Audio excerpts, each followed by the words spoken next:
Thank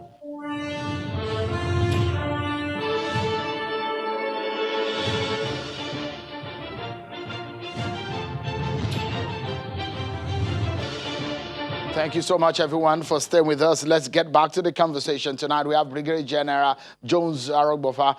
He was a chief of staff to former President Goodluck Jonathan, and he's giving us insight into the office of the chief of staff, what is required to be a chief of staff, and perhaps some insight into the puzzle in the hands of President Muhammadu Buhari as of now in replacing the late Malam Abba Kyari. Thank you so much, General Arogbofa, for your time tonight. You were talking about the discretion of the president, which gives power to the chief of staff.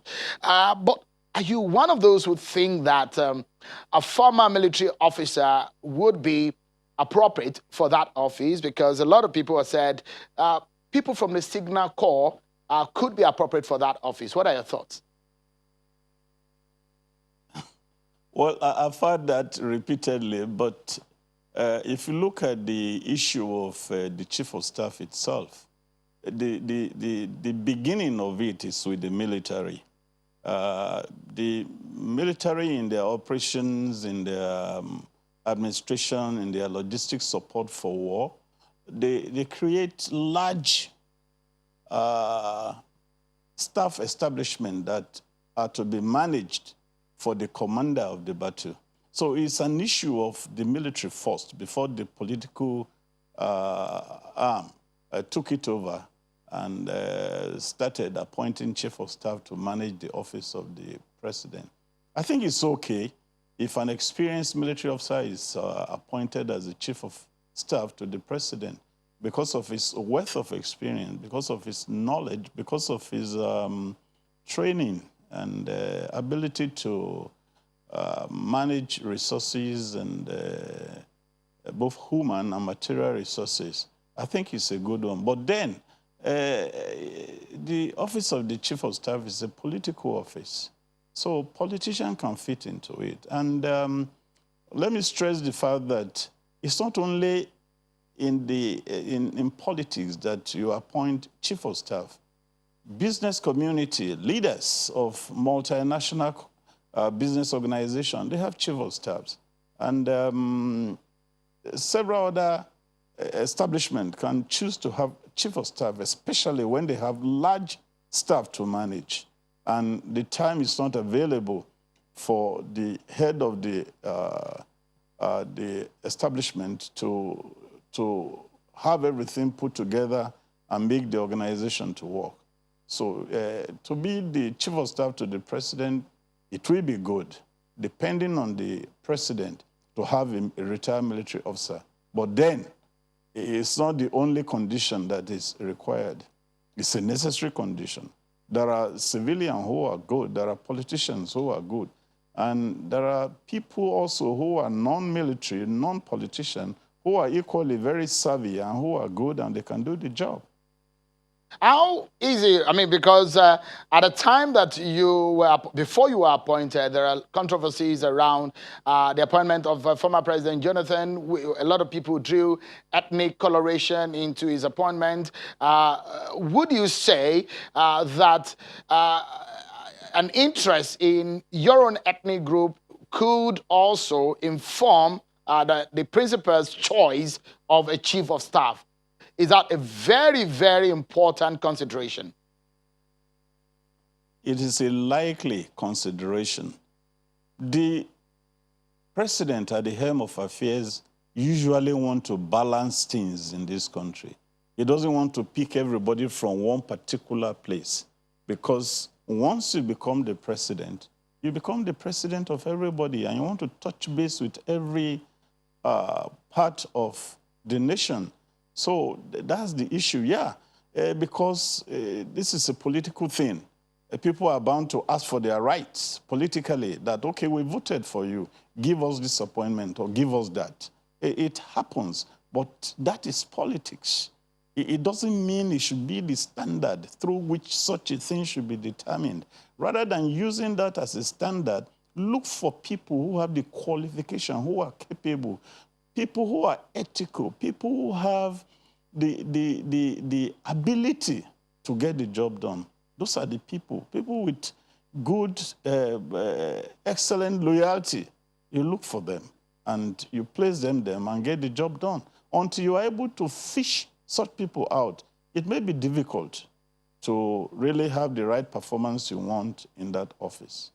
Within the political sphere, some refer to the office of the chief of staff as perhaps the de facto president office of the federation. Of course, politicians feel so because you cannot see the president without having to relate with the chief of staff.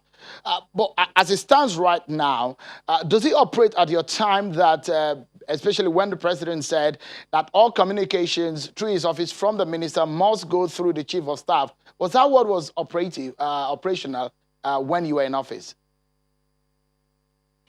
Not exactly, because the condition then probably was different from the condition we have now.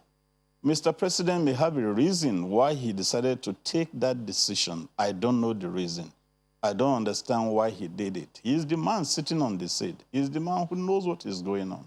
He's the man who understands his country. He's the man who understands the job content.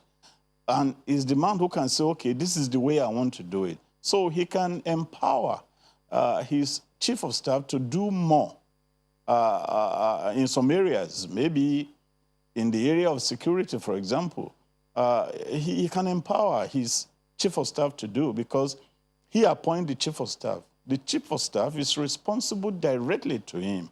The chief of staff carries out his responsibility. The chief of staff manages his staff. The chief of staff presents his daily activities, the programs, and the like. So he's the one they see every day. When I was in the office, sometimes by 7, I'm in my boss's house or in the office, and we have to discuss issue of the day. And he has to give me directive on what should happen and how it should happen. And being a lawyer person, I have to listen to him. If I consider a particular thing not to be in the interest of, in his own interest or in the interest of the office, I have the responsibility to advise him. Some of the time, I have the duty to tell him some of the things he may not want to hear for the good of the office and to ease his job. My job is to be loyal to him.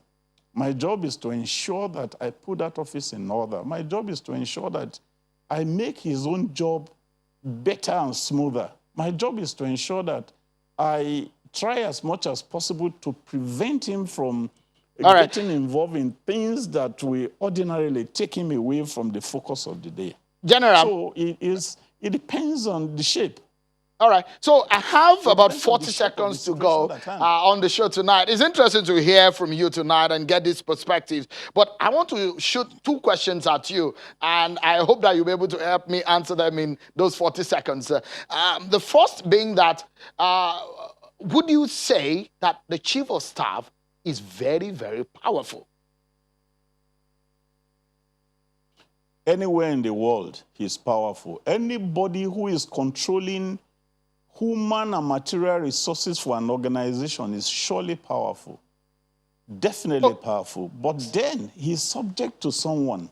He's responsible to someone. So the person is responsible to will be the one that will determine the level of his power.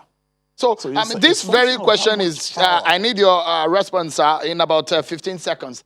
And because the presidency has said that there's been no vacuum since Malam Abakari took ill, can the president afford not to appoint a chief of staff?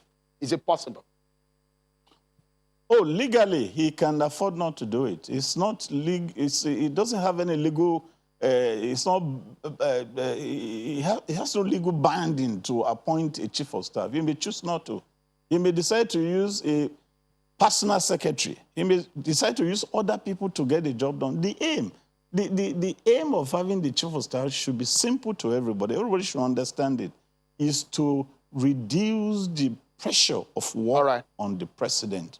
very important. Okay. Is to advise the president, very important.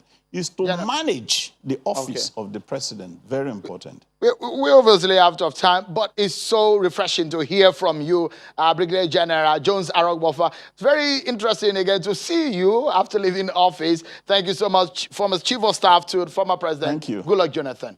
Thank you for coming tonight. Thank you very much. Thank you. Well, we still expect the president's decision on that. That's our show for tonight, everyone. Many thanks for watching. I'm Sean Kimale. Bye for now.